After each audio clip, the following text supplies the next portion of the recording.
واعتصموا بحبل الله جميعا ولا تفرقوا. بسم الله. السلام عليكم ورحمة الله وبركاته. الحمد لله الذي هدانا لهذا وما كنا لنهتدي لولا أن هدانا الله. أشهد أن لا إله إلا الله وحده لا شريك له وأشهد أن محمدا عبده ورسوله. اللهم صل وسلم وبارك على هذا النبي الكريم محمد وعلى آله وأصحابه وسلم تسليما كثيرا. قال الله تعالى في القرآن الكريم: يا أيها الذين آمنوا اتقوا الله حق تقاته ولا تموتن إلا وأنتم مسلمون. أما بعد. معاشر المسلمين، إخواني وأخواتي في الله, rahimani wa rahimakumullah, kita kembali bersyukur kepada Allah Azza wa Jalla karena pada saat ini, di malam hari ini, Allah kembali mengumpulkan kita di salah satu rumahnya dalam rangka untuk mempelajari kitab Allah dan sunnah Rasulullah sallallahu alaihi wasallam.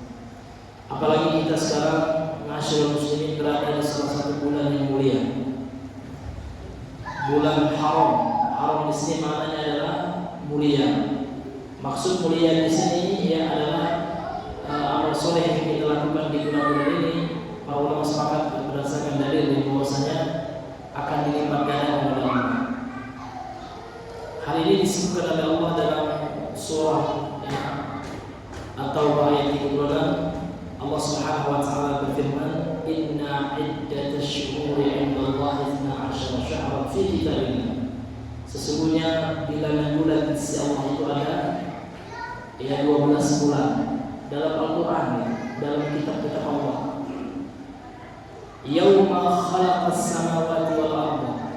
Allah telah menetapkan jumlah bulan itu di hari Allah menciptakan langit dan bumi. Minha, di antara 12 bulan itu arba'atun hurum. Ada 4 bulan hurum. Dzalika dinul qayyim fala tadhlimu fihi anfusakum.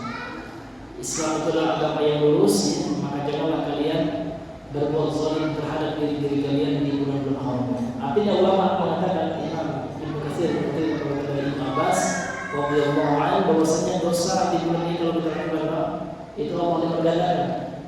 Maksiat ya, dosanya Allah lipat gandakan. Sebaliknya kata beliau, amal saleh yang kita lakukan Allah lipat gandakan pula. Apa amalan yang harus kita perbanyak? Secara umum seluruh amalan, amalan sunnah yang kita lakukan, baca Al-Quran di bulan ini lebih besar pahalanya dibandingkan bulan-bulan yang lain. Namun yang diutamakan itu puasa. Jadi kalau kita sanggup mari kita galakan puasa-puasa sunnah. Kenapa? Karena disebutkan dalam hadis Sahih Muslim, Rasulullah bersabda, "Afdhalus siyami ba'da Ramadan siyam syahrillahi muharram." Puasa yang paling utama setelah puasa Ramadan itu adalah puasa di bulan Allah. Bulan Allah ini adalah bulan Muharram ini.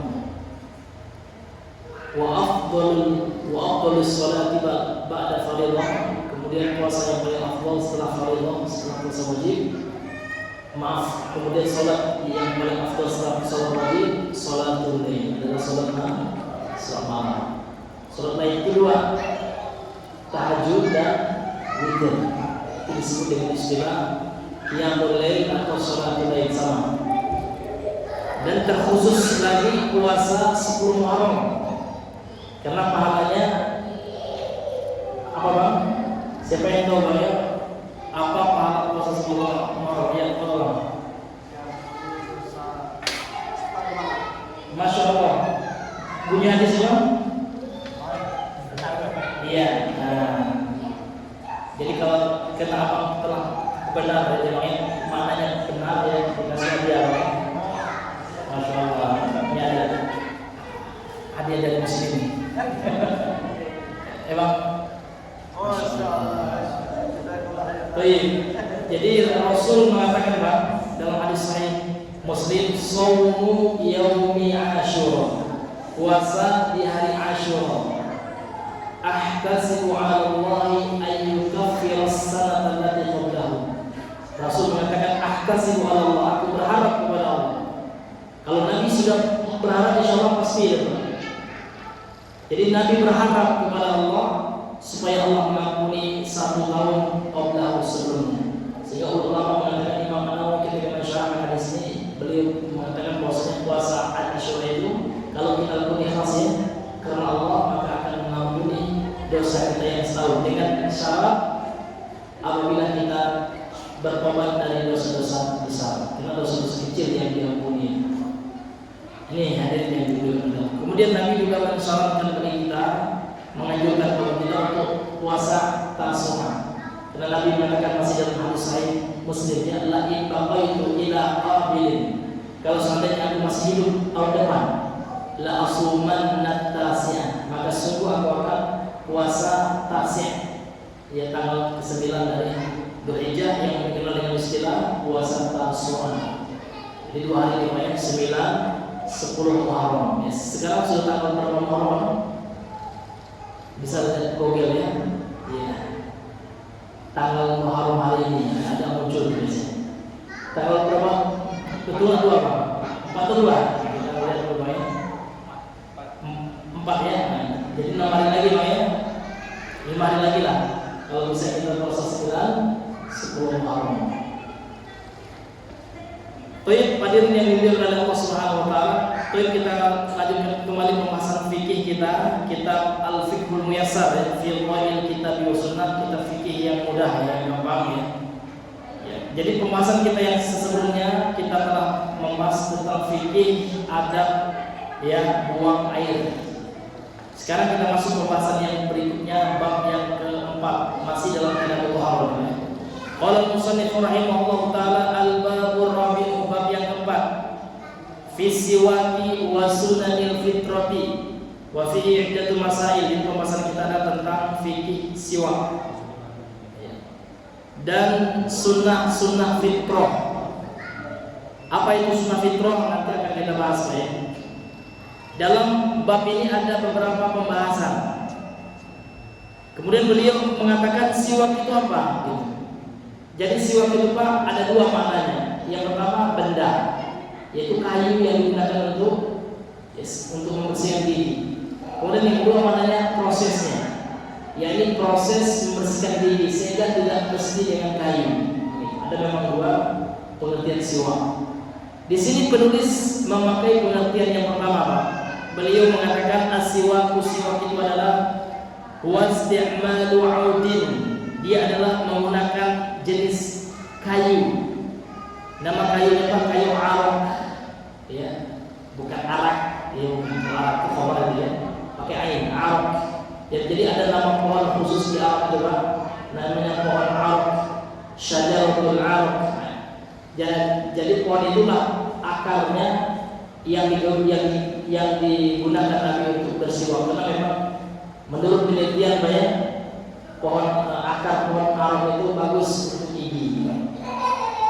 Namun tidak hanya itu Pak, dengan gundal gigi juga dikatakan siwak. Karena di sini penulis mengatakan siwak itu adalah menggunakan kayu, yaitu kayu arak ya, au nahwihi, atau yang sejenis dengan kayu. Bisa sekarang modern banyak kita menggunakan sikat gigi boleh. Ya. Fil asnani wal lissati, yang digunakan untuk membersihkan asnan, gigi dan gusi. Liizalati ma yu'allaqu bihima, untuk menghilangkan sisa makanan yang tergantung di gigi dan gusi tersebut. Minal at'imati warwahihi, ya dari makanan-makanan, sisa-sisa makanan ya kan, dan bau-bau yang tidak sedap. Maka siwak boleh dengan pasta gigi boleh. Ya, bahkan itu secara kegunaan lebih membersihkan gitu ya, karena lebih modern gitu. Ini adalah yang dibilang oleh Allah. Kemudian masuk kita pada pembahasan yang pertama tentang hukumnya. Apa hukum siwak itu? Jadi kalau kita berbicara hukum Pak, maka tidak lepas dari 4 ya apakah dia wajib atau sunnah atau makruh atau haram. Ada satu mubah, tapi mubahnya lebih kepada masalah dunia yang tidak ada dari mengatakannya namanya mubah, boleh saja. Kata beliau, as-siwaku, siwak itu masnunun, disunnahkan. Jadi hukumnya itu sunnah, Pak ya. Sunnah dalam pengertian fikih apa, Pak? Apa makna sunnah dalam ilmu fikih, Pak? Dikerjakan, tinggalkan tidak apa-apa. Iya, itu makna secara umum deh. Jadi sunnah itu adalah ya yusabu fa'ilu imtisalan, diberikan pahala orang yang melakukannya ikhlas. Jadi orang yang melakukannya itu diberi pahala, namun syaratnya imtisalan, itu artinya masuk terkandung malah ikhlas di dalamnya, ikhlas sama Allah. Walam yu'aqab tarikuhu, dan tidak diberikan dosa, disiksa orang yang meninggalkannya. Ini pengertian ya sunnah dalam ilmu fikih. Ya, jadi siwak itu punya apa? Sunnah. Sunnah yang apa ini? Sunnah muakkadah. Apa itu sunnah muakkadah? Sunnah yang sangat dianjurkan, ya, yang jarang ditinggalkan oleh Nabi sallallahu alaihi wasallam. Qala al-musannif rahimahullah, al-mas'alatul ula hukmuhu, permasalahan atau pembahasan yang pertama hukumnya, yakni kembali kepada siapa? As-siwak. Jadi siwak, as-siwak masnunun fi jami'il awqati. As-siwak, bersiwak itu disunahkan di dalam seluruh waktu, di dalam setiap waktu. Hatta shaimi, sampai orang yang berpuasa pun disunahkan untuk bersiwak. Walau tasawwaka fi hali siyami fala ba'sa bidzalika. Kalau orang yang berpuasa itu bersiwak ketika berpuasa, fala ba'sa bidzalika, tidak apa-apa dengan hal itu. Sawaun kana awalan nahari au akhirih, baik di awal siang maupun di akhir siang, sore hari, di pagi atau di sore hari, boleh bersiwak. Namun siwak di sini adalah siwak yang menggunakan udul arak, yang menggunakan kayu arak tersebut. Adapun pakai pasta gigi maka dikhawatirkan akan tertelan, maka dianjurkan oleh para ulama untuk ia tidak menggunakan pasta gigi. Li'anna an-nabiyya sallallahu alaihi wasallam, karena Nabi sallallahu alaihi wasallam raghaba fihi targhiban mutlaqan, memberikan motivasi di dalam bersiwak tersebut dengan anjuran yang mutlak, artinya tidak dibedakan. Nabi tidak membedakan siwak itu hanya untuk orang yang tidak berpuasa, tidak. Karena anjuran Nabi itu sifatnya mutlak, sifatnya umum, maka siwak disunahkan secara umum. Walam yuqayyidhu biwaqtin guna akhar. Nabi tidak mengkaitkan dengan waktu tertentu selain waktu yang lain, tidak. Jadi Nabi tidak ada mengatakan siwak itu sebelum azan, tidak ada. Kapanpun dianjurkan kita untuk bersiwak. Namun ada nanti waktu-waktu yang ditekankan. Ada nanti pembahasan kita waktu-waktu spesial untuk siwak. Karena di waktu itu pahalanya lebih besar. Haitsu qala sallallahu alaihi wasallam, tatkala Rasulullah sallallahu alaihi wasallam bersabda, as-siwaku mutmahharatun lil fahmi wa mardatun lirabbi, dalam hadis riwayat Imam Al-Bukhari. Rasulullah bersabda, siwak itu membersihkan mulut, mensucikan mulut, dan keridhaan dari Rabb, maksudnya mendatangkan ridho Allah. Jadi Allah ridho, Pak. Itu dalil yang pertama, hadis sahih riwayat Imam Al-Bukhari dalam kitab Siyam atau kitab Shaum, dan Imam Ahmad, Nasai dan lain-lain. Kemudian hadis yang kedua tentang anjuran bersiwak itu, wa qala sallallahu alaihi wasallam, Rasulullah SAW bersabda, laula an asyqa, kalau seandainya aku tidak memberatkan ala ummati, atas umatku, la amartuhum bisiwaki, sungguh aku akan perintahkan mereka untuk bersiwak. Kalau Nabi perintahkan, dia diwajibkan diri, sehingga Nabi tidak memerintahkan. Inda kulli salatin, setiap kali mau sholat. Jadi kalau seandainya tidak memberatkan umat, kata Rasulullah, maka setiap sholat Pak, kita dianjurkan untuk siwak. Iya kan? Namun Nabi khawatir akan memberatkan umatnya, apalagi umat akhir zaman yang maunya simpel-simpel aja Pak ya. Maka hukumnya sunnah muakkadah. Sunnah muakkadah itu memang tidak berdosa ketika kita tidak lakukan, namun kita rugi Pak. Boleh jadi ya dengan siwak itu ternyata itulah amalan kita yang Allah cintai, dengan atau gitu. Itulah penyebab kita masuk surga. Jangan kita anggap remeh, karena Nabi mengatakan dalam hadis sahih, wala tahqiranna minal ma'rufi syai'an. Jangan engkau menganggap remeh kebaikan itu, ya walaupun kelihatan dikit Pak ya, kelihatan sepele, jangan. Sampai engkau menyuapkan nasi ke mulut istrimu, itu sedekah. Iya. Sampai kita suapkan istri kita, iya. Jangan suap marah apa yang ini bukan gitu. Dek makan dek sayang gitu ya. Makan dulu ya. Iya, artinya suapan sayang Pak ya. Jangan suapan marah, kan ada juga orang gitu ya. Ini hadirin yang dimuliakan oleh Allah Subhanahu wa taala. Dan sebaliknya Pak, makanya ada dalam hadis, dan hadis ini kelihatannya jijik Pak, namun nggak boleh kita anggap jijik. Tahu nggak Bapak ya, bahwasanya di antara sunnah Nabi ketika makan itu makan berjamaah. Ya Pak, ada pula orang ngeri masa berjamaah katanya. Entah sakit, entah kalau sakit jelas Pak, orang TBC jangan gitu. Tetapi kan istri kita tahu tentang keadaannya, tahu kita kesehatannya, kan baju kita. Apa itu Pak? Tahukah Bapak apa sunnahnya?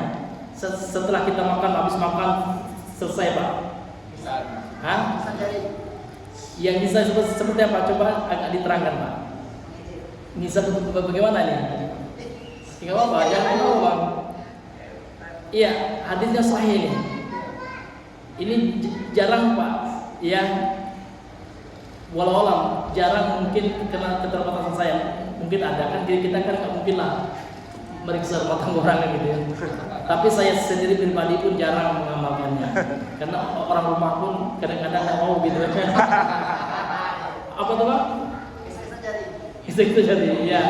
Jadi habis makan itu Pak, kita disunahkan oleh Nabi itu membersihkan jari jemari sisa makan itu dengan mulut. Maka dalam hadis itu Rasul mengatakan di antara sunnah makan itu seorang istri ya, jarinya dibersihkan oleh istrinya dengan ya dengan mulutnya, sementara jari istri dibersihkan oleh suaminya. Hadisnya sahih. Iya. Iya. Pernah mengamalkannya? Jauh sudah. Iya. Yang sudah Pak kita kasih dia apa? Bang Edir sudah pernah belum sama dia nih. Iya. Bang udah ya? Bang sudah. Sudah pernah itu. Isap sendiri lah. Iya. Makan tempoyak enak tuh ya. Iya. Masya Allah ya. Kayaknya Mas Sunul udah nih. Ya. Ya ini kasih Bang. Hadiah senior kita itu. Ya. Iya yang udah kelihatan Pak, kan ada istilah orang sekarang laki-laki tidak bercerita ya. Tapi dengan senyum itu wah udah ya. Masya Allah ya. Iya. Baik. Jadi seperti itu Pak ya. Jadi memang kita dianjurkan itu untuk bersiwak gitu. Kemudian pembahasan yang kedua, al-mas'alatu tsaniyah, pembahasan yang kedua, mata yuta'akkadu, kapan ditekankan. Jadi kan secara umum di setiap waktu boleh sewaktu ya Bang ya. Nah sekarang kapan waktu-waktu yang paling ditekankan gitu ya, yang paling dianjurkan? Kata beliau, wa yata'akkadu 'indal wudu'i. Yang pertama dianjurkan, sangat ditekankan menjadi muakkadah gitu ya.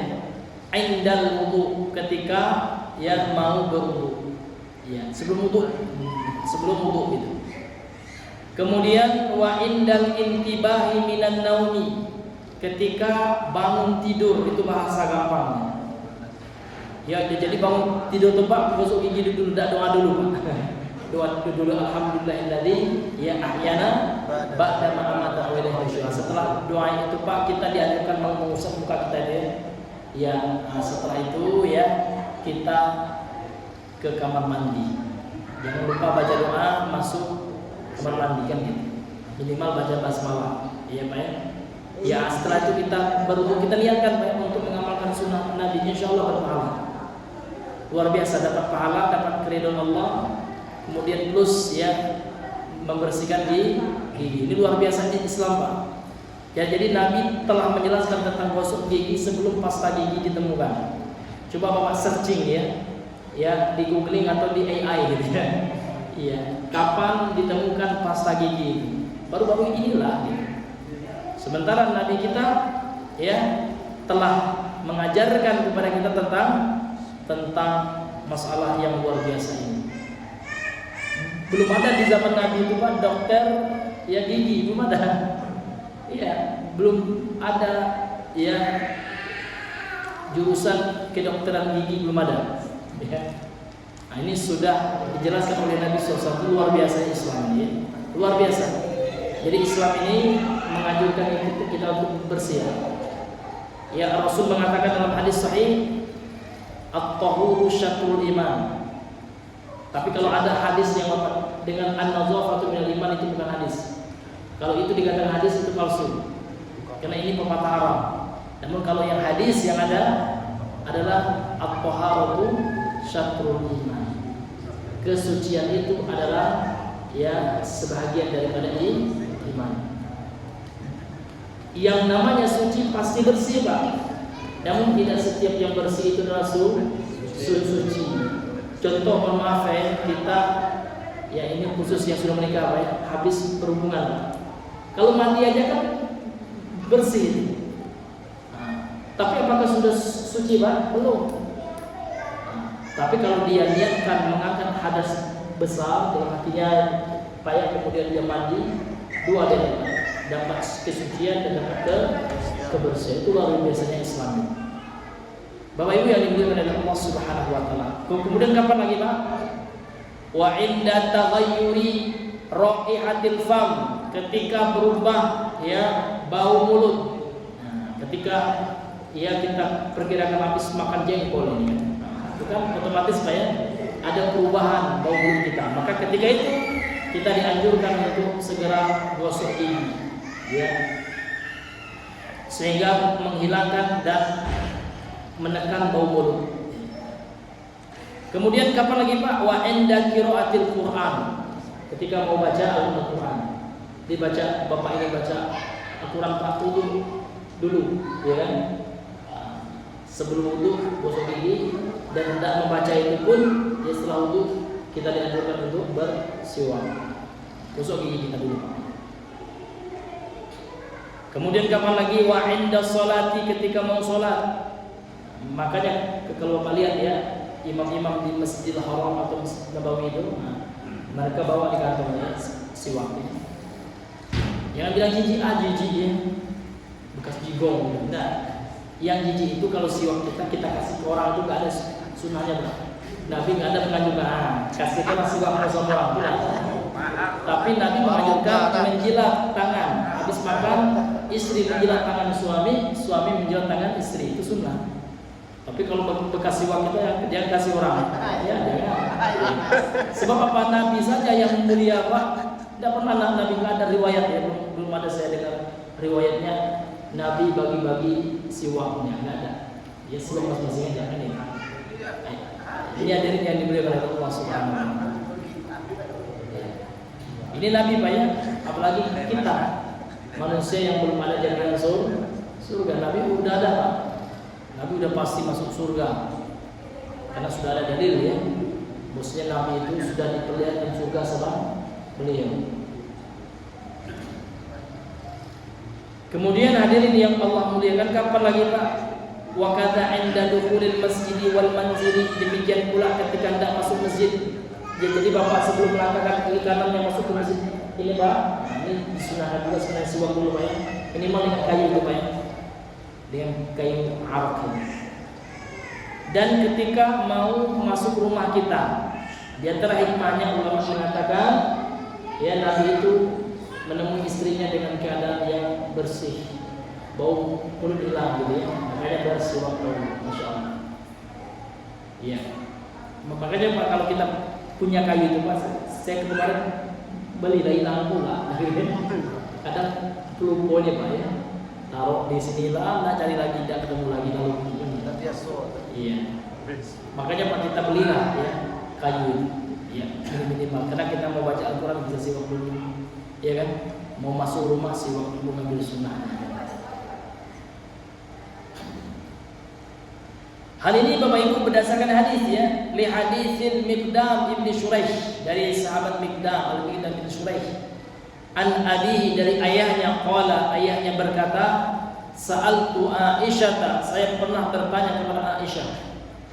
Kalau zaman dahulu Pak ya, para sahabat-sahabat itu saking memuliakan istri Nabi Aisyah, mereka belajar karena istri Nabi Aisyah itu yang paling faqih, yang paling berilmu itu Aisyah, sehingga banyak murid-murid beliau.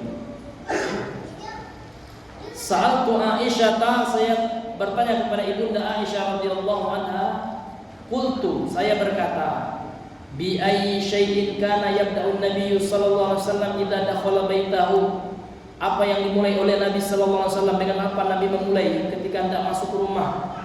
Qalat, Aisyah berkata, bisiwaki, dengan bersiwak. Karena yang paling tahu tentang keadaan Nabi itu siapa? Aisyah radhiyallahu anha.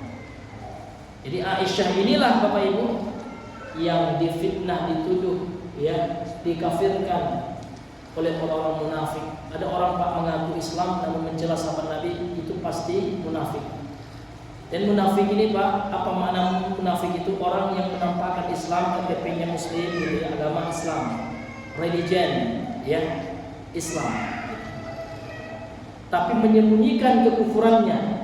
Itulah orang-orang Rafidhah, satu sekte dalam Syiah yang dipegang oleh orang-orang Iran hari ini. Maka jangan tertipu gitu, ayo lempar gini. Itu sama aja perang antara kafir dan kafir itu ya. Na'udzubillahi, jangan ikut campur kita. Ya. Karena paling berbahaya sekali. Iya. Syiah itu luar biasa. Kalau Syiah itu Pak, ya dia menyerupai Islam, mengakunya Islam, namun dia menusuk dari belakang Islam. Betapa banyak hukuman Islam di Iran itu dibantai, yang mereka katakan Sunni. Selain golongan mereka halalkan darah, itu fakta. Ini bukan mengada-ngada ya. Realitanya seperti itu, dan terdapat datanya dalam kitab-kitab rujukan mereka dan realita yang ada. Sekarang satu pun tidak ada masjid Ahlussunnah yang tegak di Iran. Sementara sinagog ya, tempat ibadah bisa di-googling sekarang zaman informasi keterbukaan. Sementara rumah ibadah orang Yahudi bebas banyaknya. Maka kita jadi khawatir ya, konspirasi apa ini. Tapi wallah, karena saya bukan ahli geopolitik gitu ya, bukan seorang politikus gitu ya, maka kita serahkan kepada yang ahli. Artinya jangan kita ikut campur masalah ini. Kita doakan saja yang terbaik ya buat saudara kita di Palestina, di Gaza, wajib kita mendoakan mereka. Ya kan, kalau kita punya harta Pak, kita donasikan melalui lembaga yang resmi, lembaga yang betul-betul sampai sumbangan kita. Ya. Namun dengan Iran, alhamdulillah, ya, ini sudah luar biasa mereka, karena mereka sudah menghalalkan darah yang kaum muslimin. Betapa banyak ya kaum muslimin yang sudah dibantai oleh orang Syiah. Kita tahu ya bagaimana kekejaman Bashar Assad yang kekuasaannya sudah ditumbangkan oleh Allah sekarang, presiden baru di Suriah itu. Ya kan, itu luar biasa, melebihi orang-orang Israel sekarang ya, Zionis sekarang ya, menyerbu Palestina ini. Jumlah korbannya, karena memang Palestina kecil ya, sementara Suriah itu lebih besar. Jadi jumlah korban dari Syiah laknatullah di Suriah itu lebih, itu sama dengan Iran itu ya, sekte. Kemudian yang di Irak, Ahlussunnah yang di Irak betapa banyak yang mereka bunuh. Na'udzubillah ini. Ini hadirin yang dimuliakan oleh Allah, maka jangan kita terkecoh sekarang dengan media-media yang banyak sehingga kita anggap Syiah itu bagus itu ya, Iran itu, ya kan? Khomeini itu bagus, na'udzubillah ya. Padahal dia mencaci maki, menuduh ibunda Aisyah kita pezina, itu mereka. Kalau ibu kita dituduh zina, marah kita Pak? Marah. Ini Aisyah itu ibunda kita itu, ya, Ummahatul Mukminin, ibunya kaum mukminin, mereka kafirkan, mereka caci maki, mereka bilang pezina. Na'udzubillah. Kalau saya ibu saya dididik, ya saya kejar dia ini. Artinya kita marah, kita membela kehormatan ibunda Aisyah. Itu yang sekarang umat Islam itu na'udzubillah sekarang mau nonton nonton apanya gitu. Mak dia tidak ada kecemburuan terhadap agamanya. Ini hadirin yang Allah muliakan. Maka jangan kita termakan sekarang itu dengan media-media yang ada. Ya, ini hadirin yang Allah muliakan. Sehingga ulama sepakat bahwa Rafidhah itu sudah keluar dari Islam. Ya, Rafidhah Syiah yang mengkafirkan para sahabat. Karena mengkafirkan seseorang kalau tidak betul, maka hukum kafir itu kembali Pak. Makanya Syiah Rafidhah itu kafir. Kenapa? Karena mereka telah mengkafirkan Abu Bakar, mengkafirkan Umar, mengkafirkan Utsman. Cuman Ali saja yang tidak. Kalau Ali dituhankan oleh mereka. Sampai dalam kitab rujukan mereka Pak, namanya Usulul Kafi, itu kitab yang ditulis oleh Syiah Laknatullah, namanya Al-Kulaini. Dia mengatakan seperti itu, sesungguhnya ya kan, Allah itu salah, Jibril itu katanya bukan Allah, Jibril itu salah menyampaikan wahyu. Seharusnya bukan kepada Nabi Muhammad, seharusnya kepada Imam Ali alaihissalam. Dan mereka menghalalkan zina yang berkedok agama, kawin kontrak atau nikah mutlak. Tapi yang Syiah ini banyak cewek-cewek yang kita paham Syiah itu. Pertama kali mereka akan dikontrak oleh pendetanya. Jangan anggap Syekh, pendeta mereka. Pendeta dulu makanya Pak, dikontrak. Ini betul, ini bukan ini ya, bukan omong-omong doang istilah Pak Presiden kita ya. Ini fakta realitas seperti itu. Bahkan ada seorang yang telah diberikan hidayah sunnah Pak, salah seorang yang berilmu juga, mantan Syiah. Judul kitabnya Lillahi Tsumma Litarikh, demi Allah, kemudian saksinya sejarah. Saya punya kitabnya dulu Pak, dan dia sudah dieksekusi mati, dia orang Iran, sudah dibunuh oleh Khomeini. Jadi dia menceritakan seperti ini. Suatu malam ya, saya pernah menemani Khomeini pergi ke Irak. Kemudian setelah itu kami turun di salah satu pengikut Syiah katanya. Kemudian kami, karena yang datang itu adalah imam Syiah yang maksum, karena Syiah itu menganggap imamnya itu bebas dari dosa. Bahkan kedudukan imamnya itu Pak melebihi nabi, para nabi dan rasul Syiah itu. Katanya. Jadi pas yang mantan Syiah ini Pak, yang sudah syahid bunuh Syiah ini Pak, dia dengan Khomeini masuk ke dalam rumah pengikut Syiah itu, disambut luar biasa. Bahkan dengan rebana gitu kan. Kemudian kami dijamu makan malam katanya. Di makan malam itu Pak, ya kan, ya dikeluarkanlah atau didatangkanlah semua keluarganya. Ya, jadi yang pengikut Syiah ini Pak, semua keluarganya itu diajak semua. Nah sekarang kita kedatangan imam kita, Imam Khomeini gitu ya kan. Jadi setelah makan itu, ya kan, Imam Khomeini itu melihat anak usia 7 tahun yang belum balik ini, anak wanita. Kemudian Khomeini mengatakan, malam ini Pak ya, saya melamar dia sebagai untuk saya jadikan istri mu'ah saya. Saya ingin menikahi bapak, anak bapak yang 7 tahun. Khomeini itu 60 tahun umurnya Pak, tua lagi. Dia ingin memuas siapa? Anak umur 7 tahun. Bangga sekali. Masya Allah ya, iya imam. Siang imam betul. Jadi anak saya tidak pakai maring. Kalau imam dan nikahnya gratis ya, satu malam. Dan waktu itu ya Allah berikan saya, Allah tunjukkan saya kepada fitrah saya, kata yang itu. Tega betul. Ini pada istrinya sudah banyak itu ya, anak kecil mau diembat juga. Dan yang paling saya itu marah, kata ini yang mata saya lupa ya, di pesawat sepanjang malam saya mendengar jeritan anak itu ya di kamarnya Khomeini dengan anak kecil itu saya ya, itu bukan omong-omong ya, ini fakta, ada kitabnya, ada data lengkap.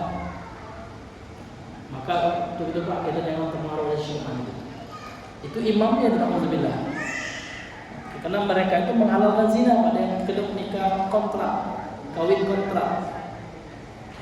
Kalau anak kita sempat terkena itu, anak nanti mau dimutah itu, anak cewek kita yang ada hati-hati sekarang Syiah itu Pak sudah merajalela sekarang, termasuk di Indonesia ini. Iya, ini hadirin yang dimuliakan oleh Allah, kita hati-hati dengan pemahaman Syiah ini luar biasa. Bahkan Syiah itu Pak kolaborasi dia. Bahkan ada yang dari Iran itu kan datang ke ormas dia, gabung dengan ormas juga dia, disambut sama Rasul ini yang pembesar dari Iran ini Syiah. Nauzubillahi min dzalik. Ini hadirin yang dimuliakan oleh Allah Subhanahu wa taala.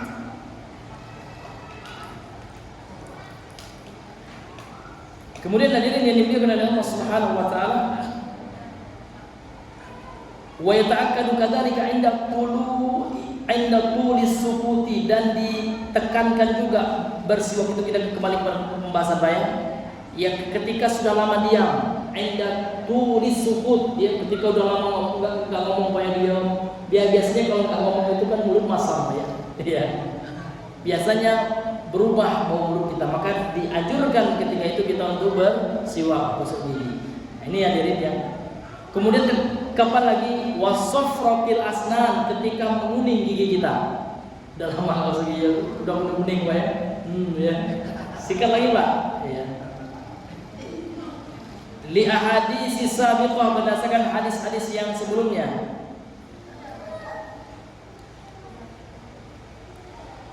Wa kana Rasulullah sallallahu alaihi wasallam idza qama minal laili yashusu fahu bisiwaki. Demikian juga Nabi kalau terjaga, karena Nabi itu selalu sholat malam, sholat tahajud. Jadi sholat tahajud itu bagi Nabi hukumnya wajib.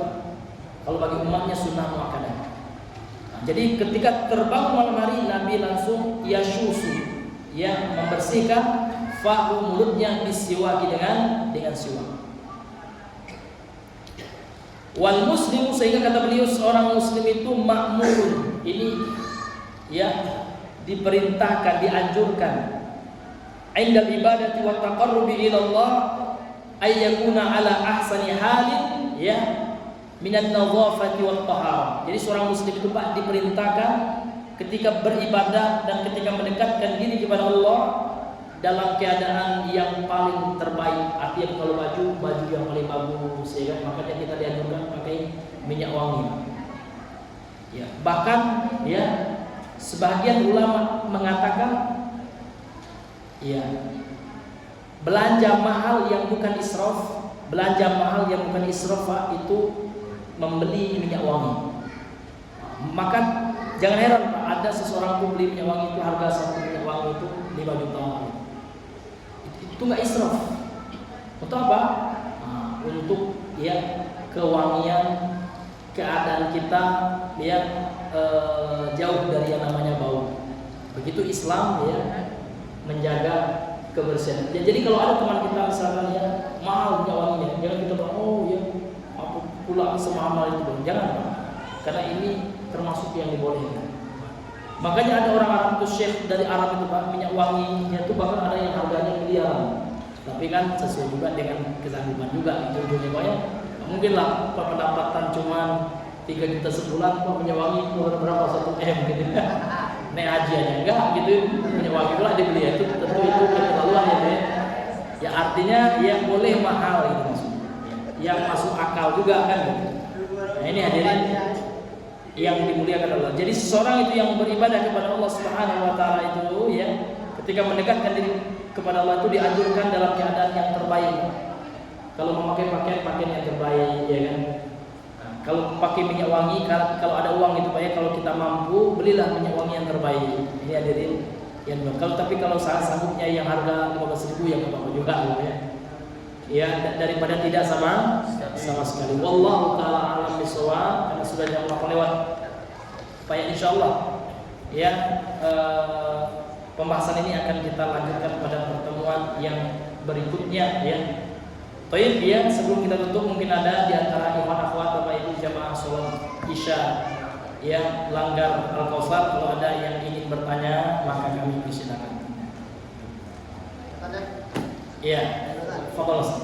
Assalamualaikum warahmatullahi wabarakatuh. Waalaikumsalam warahmatullahi wabarakatuh. Kan saya masalah bersiwak di bulan puasa. Iya ya. Jadi kan siwak itu rasanya asin kan.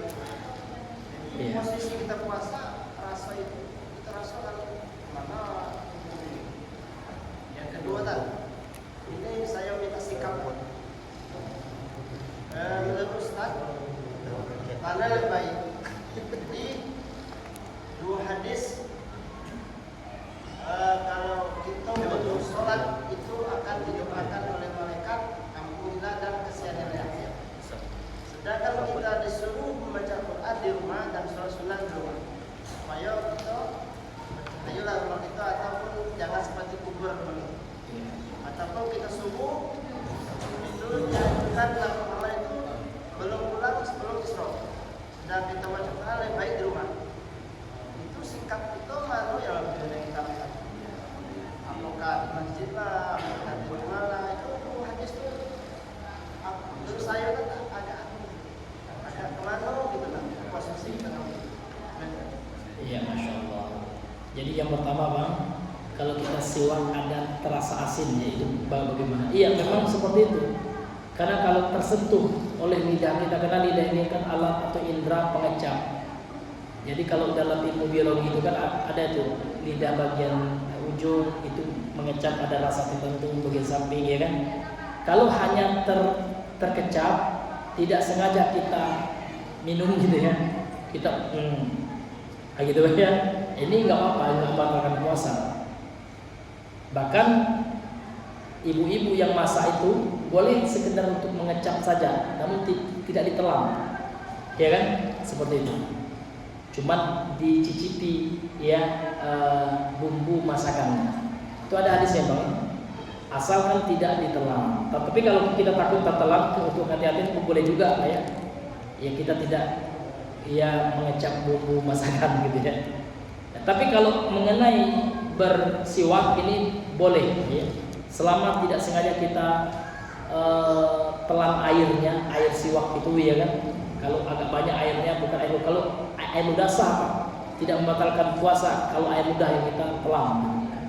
Tapi khawatirnya air siwak itu gitu kan, bisa kita ludahkan ini. Jangan sengaja kita nikmati dan kita telan gitu. Ya, jadi tidak insyaallah tidak bermasalah pada puasa ini, tidak batalkan puasa. Wallahu a'lam bishawab. Kemudian yang kedua tentang hadis-hadis ini ya, kita dianjurkan untuk baca Al-Quran di rumah gitu Bang ya. Betul ya. Rasul mengatakan dalam hadis sahih Muslim, jangan kalian jadikan wala taj'alu ya buyutakum qubur. Jangan kalian jadikan rumah kalian itu seperti kuburan yang tidak ada baca Al-Quran di dalamnya, maka bacalah Al-Quran, maka terutama surah Al-Baqarah ya, maka syaitan akan lari dari rumah itu. Dan ini tidak bertentangan dengan anjuran untuk menunggu sholat ya. Kalau menunggu sholat itu Pak, sebelum muadzin datang, kalau bisa kita sudah datang, namun ingat itu makmum. Namun kalau imam Pak, disunahkan dia datang ya, karena dicontohkan oleh Nabi itu, kalau Nabi itu sebagai imam ya, beliau datang pas nampak Nabi maka muadzin langsung iqamah. Nah seperti itu. Jadi kalau seandainya kita lihat imamnya Pak, ya dia agak datangnya pas mau sholat saja, itu sunnah itu. Sebagaimana juga khotib Jumat. Jadi khotib Jumat itu Pak disunahkan dia itu datang telat. Artinya maksudnya telat ini Pak pas waktu gitu. Tidak dianjurkan dia nunggu lama. Kalau yang nunggu dari habis subuh itu dianjurkan bagi makmum. Karena itu yang dicontohkan oleh Nabi. Nabi menjadi khatib itu Pak, beliau datang langsung khutbah beliau. Langsung salam dulu ya, assalamualaikum warahmatullahi, kemudian azan. Setelah azan beliau langsung khutbah. Jadi Nabi nggak dulu ya, nggak langsung dan datang itu keadaan imam.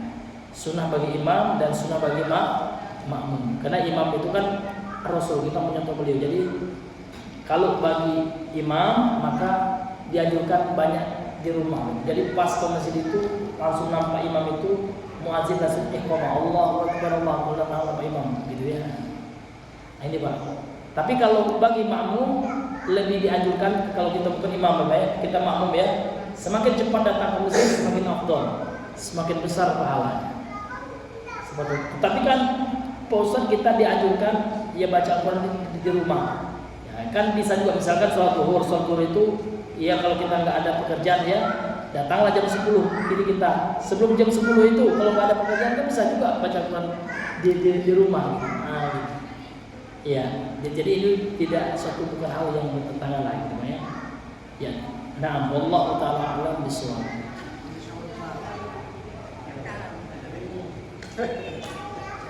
Kalau pakai odol gimana? Kalau pas puasa pakai pasta gigi tak? Iya, kalau pasta gigi makruh, kata Syekh bin Baz, hukum menggunakan pasta gigi makruh, ya. Kalau ditinggalkan dapat pahala kita lebih utama. Kenapa? Karena dikhawatirkan nanti tertelan seperti itu ya. Wallahu taala alam bishawab. Itu bisa dilihat fatwa ulama kontemporer ya. Kenapa kita pakai fatwa ulama kontemporer? Karena pasta gigi tidak ada di zaman sahabat. Tentu ulama sekarang yang tahu tentang keadaannya, konteksnya kan gitu ya. Maka kata ulama Ahlussunnah kontemporer ya, menggunakan pasta gigi ketika puasa itu hukumnya makruh, bukan haram. Nah, pakai boleh juga gitu. Tapi hati-hati, jaga ya, jangan sampai kita telan kan gitu ya. Wallahu taala a'lam bishawab. Iya.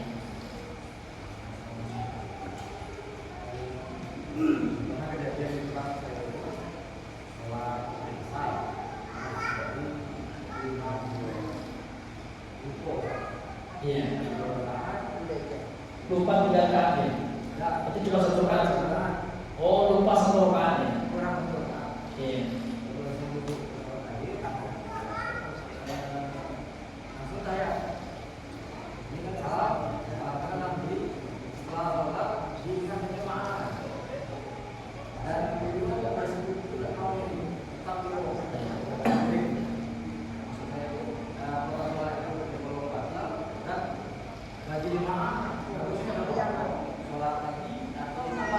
Nambah. Jadi kalau seperti itu, kalau kita sudah yakin imamnya kurang rakaatnya, maka kita wajib nambah 1 rakaat. Ya, maka kita sujud sahwi sebelum salam 2 kali sujud. Jadi sebelum kita salam Allahu Akbar, ya Allahu Akbar, kemudian assalamualaikum warahmatullahi wabarakatuh. Jadi kita kalau tahu yakin jumlah rakaatnya kurang itu wajib ditambah. Ingatkan imam, kalau imam udah sendiri saja kita tambah, ya. Tidak usah kita berulang sholat dari nol. Ya, kita ulang saja 1 rakaat sendiri aja. Ya. Wallahu a'lam. Nah, kalau yang nyambung dari pertanyaan Paman kami di mana? Bapak, kira-kira ada pipet apa?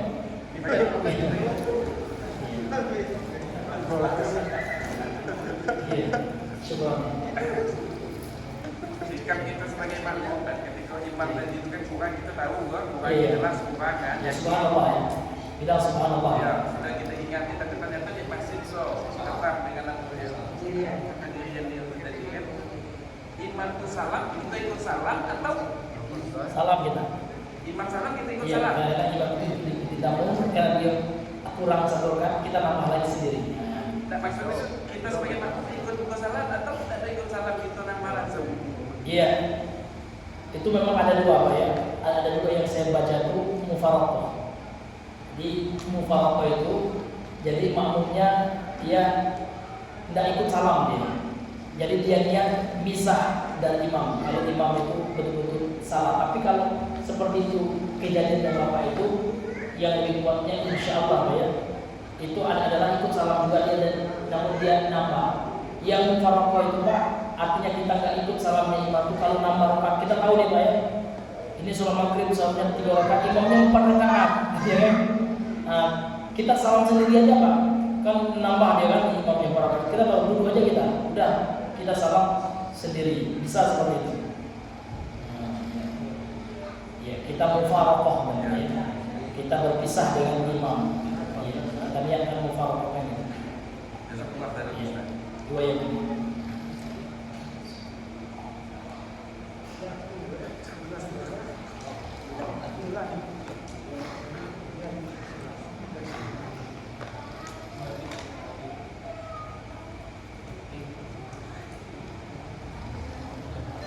Ada lagi Pak?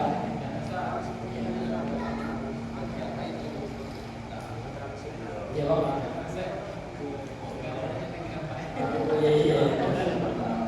Iya, karena sudah tidak ada lagi pertanyaan, ya mungkin dia dulu sampai di sini pembahasan kita.